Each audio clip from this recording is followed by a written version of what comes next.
ಇಂದು ಬೆಳಗುಂಬ ಗ್ರಾಮ ಪಂಚಾಯಿತಿಯಲ್ಲಿ ನಡೆದ ಚುನಾವಣೆಯಲ್ಲಿ ಅವಿರೋಧವಾಗಿ ಜೆಡಿಎಸ್ ಪಕ್ಷದ ಹೊನ್ನಶಾಮಯ್ಯನವರು ಅಧ್ಯಕ್ಷರಾಗಿ, ಗಂಗಲಕ್ಷ್ಮಮ್ಮನವರು ಉಪಾಧ್ಯಕ್ಷರಾಗಿ ಆಯ್ಕೆಯಾಗಿದ್ದಾರೆ. ಈ ಸಂದರ್ಭದಲ್ಲಿ ಪಂಚಾಯಿತಿಯ ಸದಸ್ಯರುಗಳು ತಿರುಮಲೆ ಭೈರಪ್ಪ, ವಿಶ್ವನಾಥ್, ಕೋಟಪ್ಪ, ವೆಂಕಟೇಶ್ ಇತರೆ ಗಣ್ಯರು ಉಪಸ್ಥಿತರಿದ್ದರು.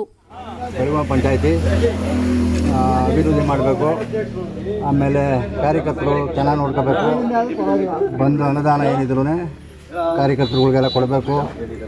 ಆಮೇಲೆ ಏನೇನು ಮಾಡಬೇಕು ಅಂದರೆ ಪಂಚಾಯಿತಿ ಅಭಿವೃದ್ಧಿ ಮಾಡಬೇಕು, ಬೀದಿ ಲೈಟು ಮತ್ತು ಶೌಚಾಲಯ, ರೋಡು, ಗೋಗಟ್ಟೆಗಳು, ಬಂದು ಅನುದಾನ ಮನೆ ಲೋನ್ಗಳು ಇಷ್ಟು ಅನುದಾನ ತಗೊಂಬಂದು ನಮ್ಮ ಪಂಚಾಯತಿ ಅಭಿವೃದ್ಧಿ ಮಾಡ್ಕೋಬೇಕು. ಯಾವ ಪಕ್ಷದಿಂದ ಗೆದ್ದಿರಿ? ನಾವು JDS-ಇಂದ.